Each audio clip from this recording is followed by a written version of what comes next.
Hello and welcome to A3 News. I am your host, Michael, and today we are talking about the two-party system.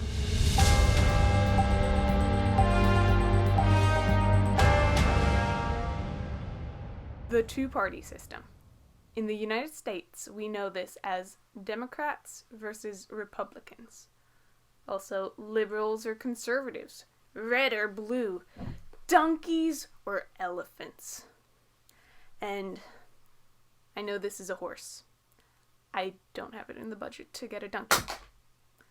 That was loud. But you get the idea. The two-party system has been a staple of American politics from the very start. Or not really. To know the true origins, we have to take a little history lesson.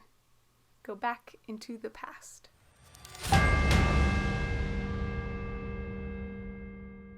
Those in the United States and foreigners alike are probably already aware that America broke off from the British monarchy a lot of years ago, 244 years to be exact, in order to form a democracy. But it's not. It's actually a democratic republic. But what's the difference? Does it matter? It depends. If you spent your whole life thinking that America is a democracy in the pure ancient Greek version of the term, where one person equals one vote, and every vote counts the same, you are wrong. You are so wrong, you poor, naive, innocent little soul. Go back to school. What a democratic republic means is that the people, us, vote for representatives, those people. And they do the voting for us. All the important things, that's up to them. Seems like nothing could stop us from getting our voices heard with this system, right? Right? No, that's sadly not how it works. If you paid any attention, and I mean any attention at all during the 2016 presidential elections, you might have heard a lot of talk about some secret entity known as the Electoral College, who, despite 2 million additional votes for Hillary Clinton, decided that the next president of the United States would be Donald J. Trump. Who are these people making these decisions? What kind of authority do they have? Who has the audacity to do this? Can someone explain it to me, please?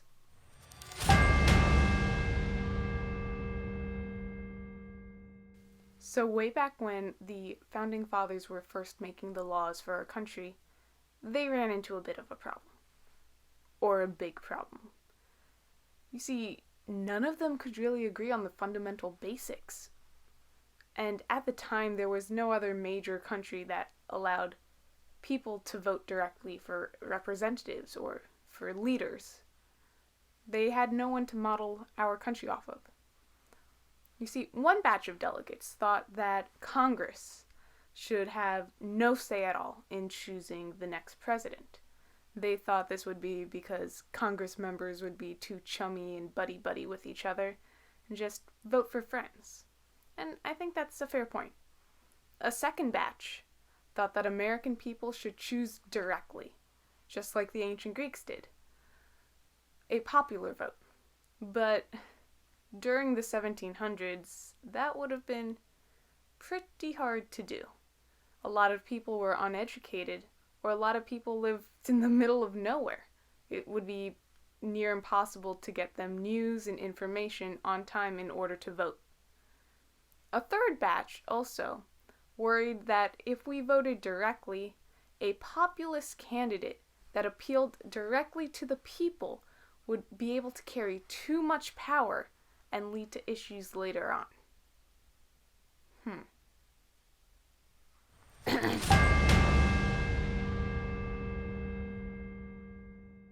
What they eventually decided on was neither Congress nor the people would actually pick the president.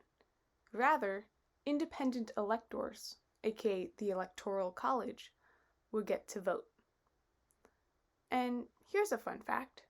When this whole system was set in place, political parties did not exist yet. The Founding Fathers had no idea how divided the US would become in the future. And here's another fun fact. Our president, the orange one? Well, he called the Electoral College system a disaster. But when that very same system helped win him the presidency, he turned around to say that the Electoral College system is far better for the USA. I wonder how many times our president has changed his mind since taking office.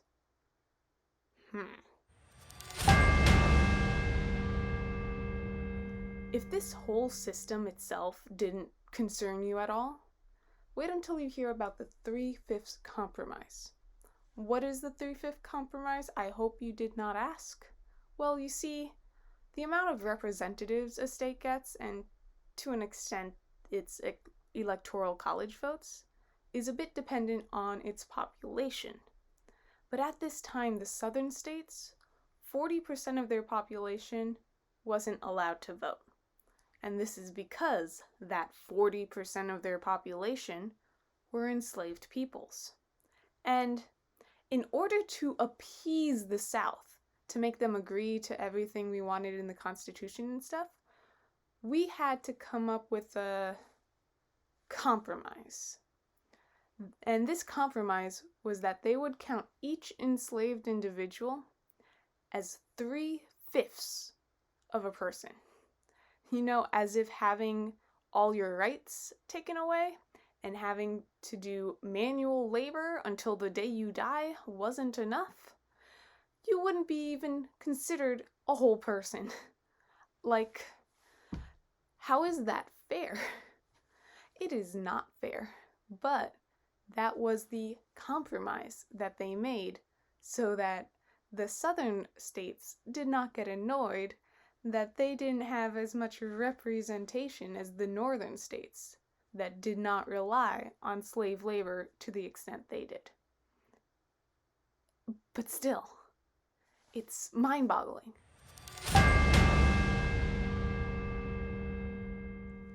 Moving on to today, there are 538 electors in the United States.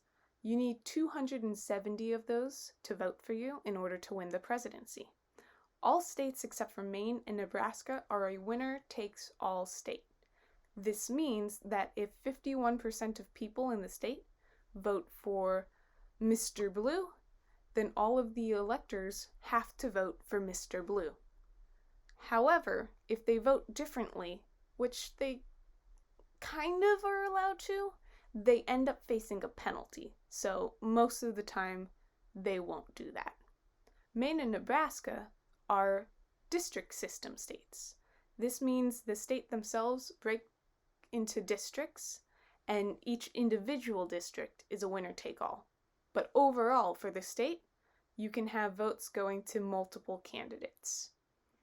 Pretty straightforward, but also pretty dumb. You can easily lose the popular vote, but still win the presidency if you just do marginally well enough in certain states that have high numbers of electors.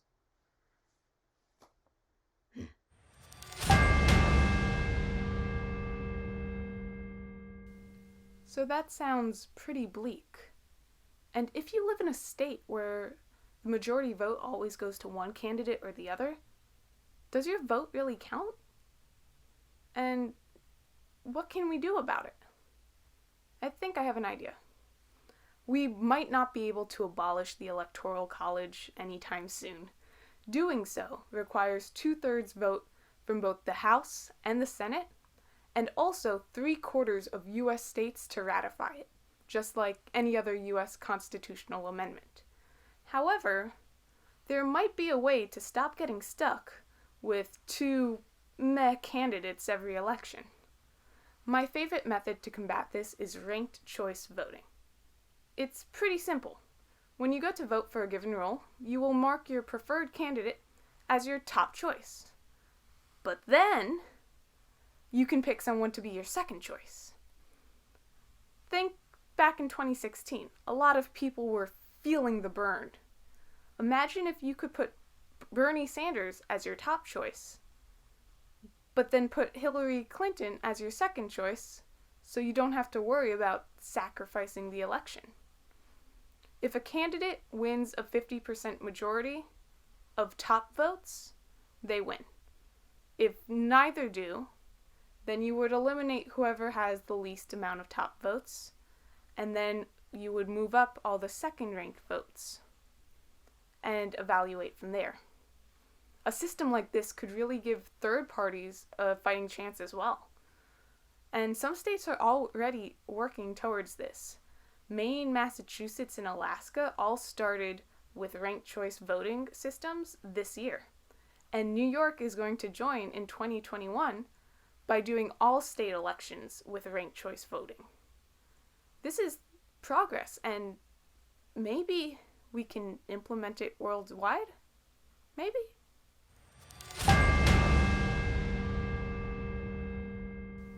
So, as you go into this 2020 election, or maybe you already voted, or maybe you're watching this after the elections and already know who won.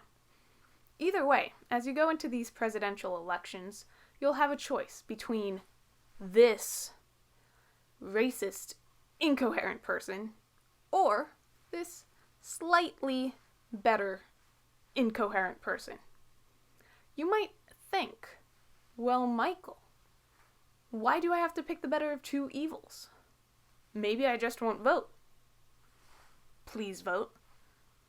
Okay, maybe I'll vote independent, go third party. Bernie. Yeah. Harambe. No.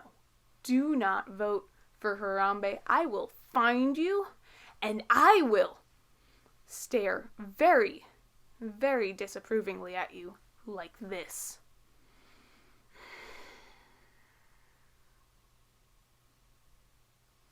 You get the idea. It is true that we probably won't have a better system for voting and choosing our representatives this election. We probably won't even have it for the next 10.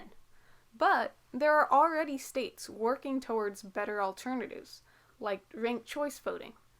Once these gain popularity on a small scale, then maybe one day we could have more options than the better of two turds.